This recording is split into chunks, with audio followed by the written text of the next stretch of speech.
बहुत कड़वी बात है, लेकिन सुनिएगा और कोशिश करिएगा कि इसे आगे तक पहुंचाइए। हम ये तो चाहते हैं कि हमारी ईद आए तो इस देश का जो नॉन मुस्लिम लीडर है वो शानदार सी फोटो और ग्राफिक बना करके मुबारकबाद दे।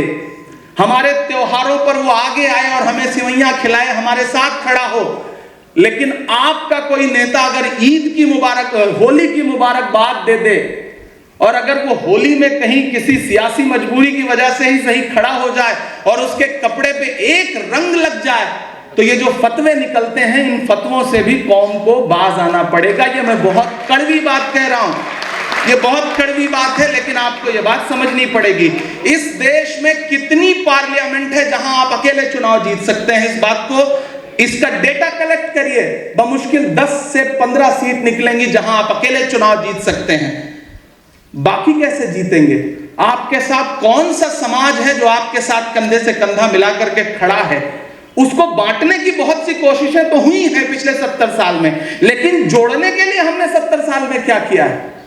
आपको यह तो समझना पड़ेगा, इस पे बातचीत तो करनी पड़ेगी। नहीं करेंगे तो ऐसे ही महफिलें जुटाइए, लोग आएंगे, लंबी लंबी तकरीरें करेंगे, हासिल नहीं निकलेगा। ये बात मान लीजिए, मेरी उम्र बहुत कम है, लेकिन मैं इस उम्र में जितना मैंने जिंदगी को जिया है उस बुनियाद पर आपसे ये बात कह रहा हूं। बहुत सारी बातें ऐसे हैं जिन्हें बहुत सारे सियासी प्लेटफॉर्म से लोग नहीं बोल सकते, उसके लिए एक प्रेशर ग्रुप की जरूरत होती है। मैं चाहता हूं वैसा प्रेशर ग्रुप जनरेट हो। अपने चेहरे से जो जाहिर है छुपाएं कैसे? अपने चेहरे से जो जाहिर है छुपाएं कैसे?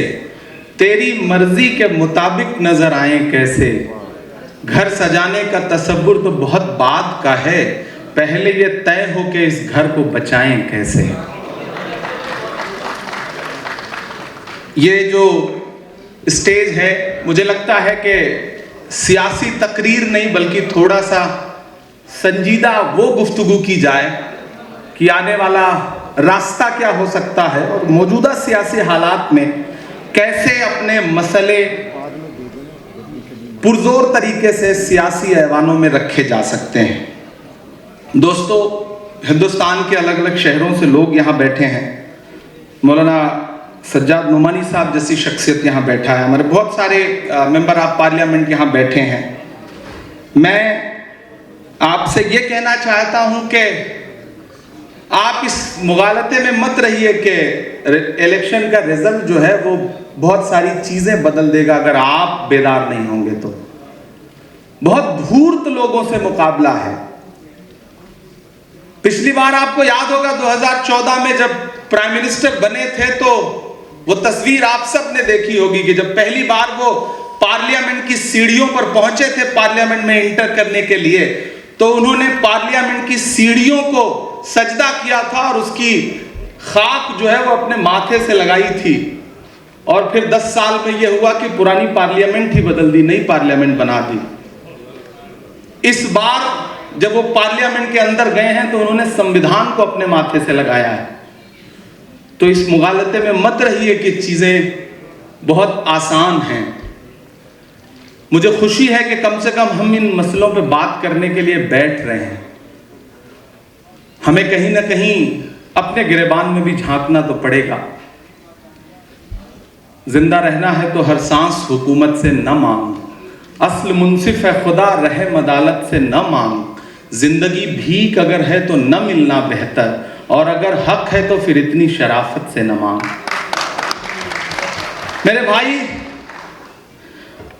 हम इस एसी ऑडिटोरियम में बैठ करके एक खूबसूरत महफिल सजा के गुफ्तगू तो कर रहे हैं, लेकिन बुनियादी हल तब निकलेगा जब इन महफिलों को और इन तमाम लोगों को लेकर के हम उन इलाकों में भी चलें जहां असल में जुल्म हो रहा है।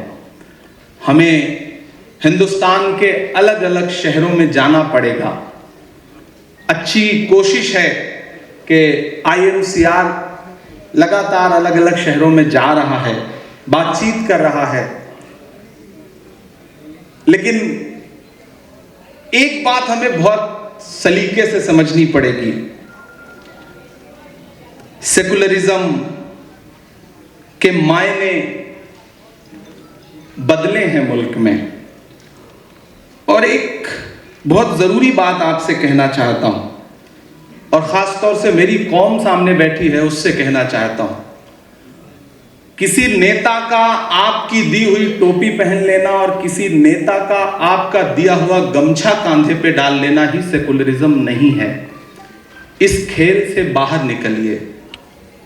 अपनी टोपियां जो इतनी मेयारी हैं उनको सियासी लोगों के सरों पर पहनाना बंद करिए। आप उन्हें किसी महफिल में एक बार टोपी पहनाते हैं, फिर वो आपको अगले 5 साल टोपी पहनाते हैं। इस खेल को समझिए। मेरी गुजारिश है आप ये, सेकुलरिज्म का मतलब ये नहीं कि कोई आपकी टोपी पहन ले तो आप खुश हो जाएं। हमारी कौम खुश हो जाती है। हमारा गमछा कोई अपने कंधे पे डाल लेता है तो हम खुश हो जाते हैं। हमें हमारे अफ्तारियों में आकर के कोई एक खजूर खिला देता है तो हम खुश हो जाते हैं। नहीं, सेकुलरिज्म का मतलब यह है कि इमरान प्रतापगढ़ी की पहचान के साथ सामने वाला तबका कबूल करे और हम सामने वाले तबके के नेताओं को, वहां के समाज को उनके पहनावे और उनकी पहचान के साथ कबूल करें। ये बदलाव हमें अपने माशरे में लाना पड़ेगा, अपने समाज में भी लाना पड़ेगा, उसे बेदार भी करना पड़ेगा। मैं कोई सियासी गुफ्तगू नहीं करना चाहता, बस ये कह रहा हूं कि बहुत सारे मसले ऐसे हैं जिनके लिए सिर्फ सियासत से उसका हल नहीं निकलेगा। मैं मौलाना साहब के करीब में बैठा था, मैं संजय साहब को सुन रहा था। संजय भाई ने एक बात ये कही ना कि जब 1992 का हादसा हुआ तो सबसे पहले इरफान मेरे घर पे जाके खड़ा हुआ, जिसने ये कहा कि मेरी लाश पर से गुजरना पड़ेगा। तो हमें ऐसे इरफान के साथ साथ हमें बहुत सारे ऐसे संजय सिंहों की भी जरूरत हो कि जब इमरान प्रतापगढ़ी का घर ऐसी किसी मुश्किल में आए तो तमाम संजय सिंह खड़े हो सकें, जो ये कह सकें कि इमरान के घर की एक ईंट को नुकसान पहुंचाने से पहले तुम्हें हमारी लाश पर से गुजरना पड़ेगा। ये जब तक नहीं होगा तब तक चीजें नहीं बदलेंगी। मेरे भाई, मैं हिंदुस्तान के अलग अलग शहरों में गया, कैंपेन किया। आज जो रिजल्ट है, कम से कम उससे एक चीज जरूर हुई है कि हिंदुस्तान के अलग अलग शहरों से लोग फोन करके कहते हैं कि हमने थोड़ी सी सुकून की सांस जरूर ली है। लेकिन इसका यह मतलब नहीं कि आपकी लड़ाई खत्म हो गई है। और एक सियासी पार्टी में हूं मैं, एक ऑर्गेनाइजेशन को हेड कर रहा हूं, देश की पार्लियामेंट में हूं। मेरे बुजुर्गों को भी एक बात समझनी पड़ेगी कि दुनिया के हर मुल्क की सियासत 25 साल में एक नया शेप लेती है, 30 साल में एक नया शेप लेती है। हिंदुस्तान की सियासत पिछले 25 सालों में एक नया शेप ले चुकी है। आप इसे तस्लीम करें या ना करें, वक्त इतनी तेजी से बदला है, टेक्नोलॉजी ने, सोशल प्लेटफॉर्म्स ने इतना बदलाव ला दिया है कि आप यहां खड़े होकर अभी तकरीर कर रहे हैं और आपकी यहां की तकरीर हिंदुस्तान के किस शहर में क्या बता करके दिखाई जा रही होगी, आप इसका अंदाजा भी नहीं लगा सकते हैं। तो मैं अपने बुजुर्गों से एक बात ये कहूंगा कि मुझे खुशी है इस बार पार्लियामेंट में कुछ नए और नौजवान चेहरे जीत करके आए हैं। जियाउर रहमान बर्क साहब आए हैं, इकरा आई हैं, आगा साहब बोल रहे थे, ऐसे तमाम नए चेहरे जीत करके आए हैं। मुझे अपने बुजुर्गों से ये कहना है कि हम सब बहुत कम उम्र है, हमारे पास तजुर्बे बहुत कम हैं, लेकिन अब हम वहां पहुंचे हैं तो हमसे काम लीजिए, हमें अपने पास बिठाइए, हमारे कंधों पर जिम्मेदारियां डालिए, क्योंकि हमारे कंधे नए हैं और ज्यादा बोझ उठा सकते हैं, इसमें कोई दो राय नहीं है। आप हमारे कंधों पर जिम्मेदारियां डालिए और कम से कम जितने भी माइनॉरिटीज के, चूंकि माइनॉरिटीज के इश्यूज पे बात हो रही है, जितने भी माइनॉरिटीज के मेंबर आप पार्लियामेंट जीत के आए हैं, ऐसी एक तरकीब निकालिए कि किसी शाम वो एक साथ चाय पर तो बैठ सकें, ताकि तमाम सियासी दलों को ये लगे कि ये एक हैं, इनके मुद्दों पर हमें बोलना पड़ेगा, नहीं बोलेंगे तो ये मिल करके सवाल खड़ा करेंगे। ये आपको करना पड़ेगा। मेरे दरवाजे हमेशा खुले हैं और मैं जिस लायक हूं, मैं अदीब साहब के सामने ये पेशकश भी रखता हूं कि हिंदुस्तान के जिस भी शहर में आप IMCR का सेमिनार ऑर्गेनाइज करना चाहें, कॉन्फ्रेंस ऑर्गेनाइज करना चाहें, मैं माइनॉरिटी डिपार्टमेंट के नेशनल चेयरमैन की हैसियत से हर वक्त आपके साथ खड़ा हूं। पैसा, संसाधन, रिसोर्सेज, सब कुछ जहां भी आपको मेरी जरूरत लगेगी, इंशाअल्लाह मैं किसी मौके पर आपसे पीछे नहीं रहूंगा। ये आपसे वादा करता हूं। दूसरी अहम बात, बहुत सारे मुद्दे ऐसे हैं जिन्हें पार्लियामेंट में उठाए जाने की जरूरत है, लेकिन पार्लियामेंट, चूंकि अदीब साहब पार्लियामेंट में रहे हैं इसलिए इन्हें पता है कि पार्लियामेंट में 2 मिनट 3 मिनट बोलने का मौका कैसे फराहम होता है और कितनी मुश्किलों से होता है। ये जो नए लोग जीत करके आए हैं, अभी साल भर तो शायद देश आवाज भी ना सुन पाए ओथ लेने के बाद, क्योंकि ऐसी तरकीब रहती है कि बहुत आसान नहीं होता बोल पाना। तो हमारी आपसे गुजारिश है कि आप सब हम नए बच्चों की तरबियत करिए। जो बुजुर्ग हैं, देखिए सियासत से ही अकेले हल नहीं निकलेगा, ये एक सच्चाई है। हर वफा जिंदे जावेद नहीं होती है, दिल का हर जख्म कहीं दिल का कमल बनता है। जब शहंशाह भी हो, इश्क भी हो, दौलत भी, तब कहीं जाके कोई ताजमहल बनता है। तो अगर ताजमहल बनाने हैं तो बहुत सारी चीजों को इंटरकनेक्ट करना पड़ता है। आरएसएस ने क्या किया, क्यों इस पॉलिटिकल सिनेरियो में आरएसएस को आप, उनकी कामयाबियों को आप तबसरा करिए तो आप ये पाएंगे कि उन्होंने एक काम किया, उन्होंने जुडिशरी हो, मीडिया हो, ब्यूरोक्रेसी हो, पॉलिटिक्स हो, अलग अलग जगह के लोगों को इंटरकनेक्ट किया है। इससे इनकार करिए या ना करिए। हमारे साथ क्या है, हम एक दूसरे के साथ चाय पीने को तैयार नहीं है, हम एक दूसरे की तारीफ सुनने को तैयार नहीं है। हमें लगता है कि जब तक इसकी जड़ नहीं काटेंगे तब तक हमारी जगह ही नहीं बनेगी। ये एक सच्चाई है। इससे कौम को निकलना पड़ेगा, इससे समाज को निकलना पड़ेगा, और उसके लिए सबसे जरूरी है कि हमारे मजहबी रहनुमाओं को आगे आकर के इस पे बात करनी पड़ेगी। पिछले दिनों जब सुनहरी बाग का मस्जिद का मुद्दा खड़ा हुआ, मैं, जावेद साहब यहां बैठे हैं, ये मेरे पास आए और उन्होंने कहा ये सिचुएशन है, मस्जिद ढहा दी जाएगी। मैंने कहा मेरा काम यह है कि मैं इस मुद्दे को पार्लियामेंट में उठाऊंगा, आपका काम यह है कि आप इसके लिए बेदारी करिए, लोगों को बेदार करिए। और तीसरी सबसे बड़ी जरूरत यह है कि एक ऐसा ग्रुप बनाइए, एक ऐसा सोशल ग्रुप बनाइए, एक ऐसा व्हाट्सएप ग्रुप बनाइए कि जब कभी सुनहरी बाग मस्जिद के सामने बुलडोजर खड़ा हो तो एक मैसेज पर 200 लोग वहां खड़े होने को तैयार हो। मैं पहला आदमी होऊंगा जो वहां खड़ा होने के लिए आपको मिलूंगा।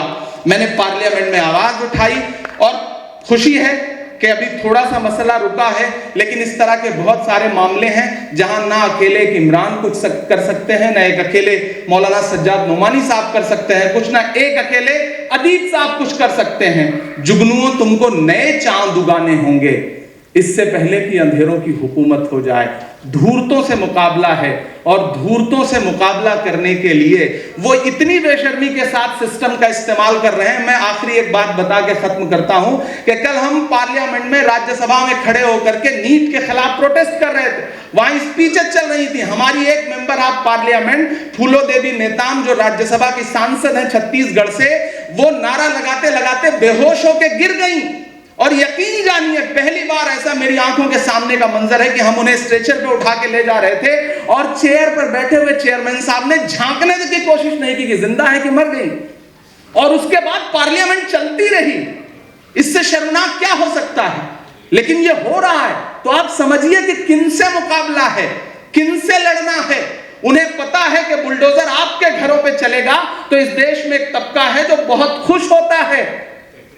आप तो कंधा हैं, बंदूकें उन्हें कहीं और चलानी हैं। इसलिए मेरी आपसे गुजारिश है कि अपने साथ एक आध ऐसा समाज खड़ा करिए कि जो सिर्फ सियासी नहीं, समाजी तौर पर और सड़क पर भी आपके साथ खड़ा हुआ नजर आए। मेरी पेशकश है IMCR के साथियों को कि हिंदुस्तान के हर शहर में चलिए, इस तरह की कॉन्फ्रेंस करिए, उन लोगों को हौसला दीजिए जो सच में सताए हुए लोग हैं, जो कमजोर लोग हैं, जिन्हें हर दिन इस तरह की नफरतों का शिकार होना पड़ता है। मैं आपके साथ खड़ा हूं, मेरा पूरा ऑर्गेनाइजेशन आपके साथ खड़ा है।